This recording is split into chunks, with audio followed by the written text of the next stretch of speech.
ba isang driver ang sumabog? Totoo po ba isang driver ang sumabog?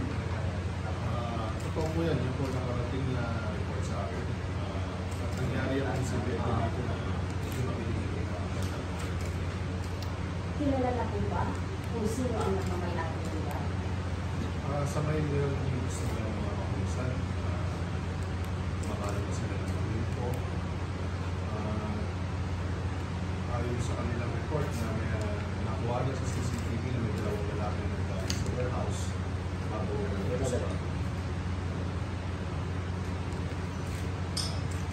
Tapos ipapakita yung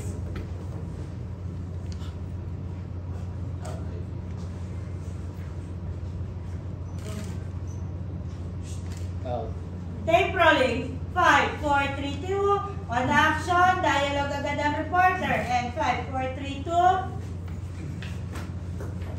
Atol, ito naka-brown. Ito po. Oo. Kaliwa, Atol. Sige pa. Overlap ka pa. Sige pa. Ay, alam ko na. Dito ka. Yan. Tapos ganyan ka ng konti. Huwag masyado ha. 5, 4, 3, 2.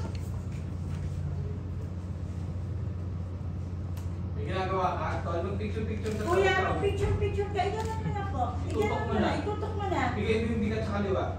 Pakita mo yung camera sa kaliwa. Sa kaliwa. Ikaliwa mo yan. Sige. Nalihawak mo ng camera, brother. Paturo-turuan niya yan, ganyan. ID mo na. Yun din o, ID. Okay. Whew. Okay. 5, 4, 3, 2. Action. Totoo ba isang drug warehouse ang sumabog? Yan po ang nakarating na report sa amin.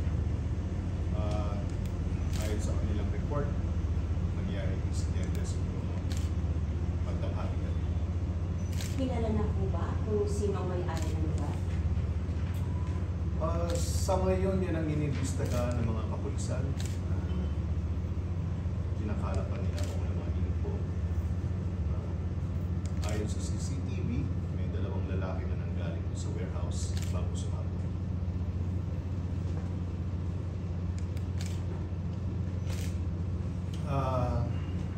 Sa mga kababayan po natin, ibigay alam po namin na kung kakilala niyo po ang dalawang lalaki na ito na nasa CCTV, pagbigay alam niyo po sa amin ang kanilang impormasyon.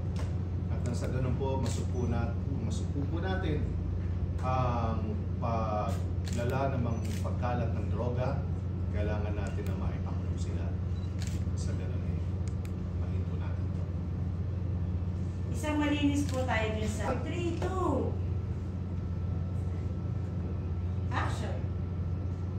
Sa mga kababayan po natin, humihingi po kami ng tulong sa inyo na just in case na nakita nyo po o kilala nyo po ang dalawang lalaki na ito, magbigay alam po sa amin ang any information about them para naman po masugpo natin ang pagkalat ng droga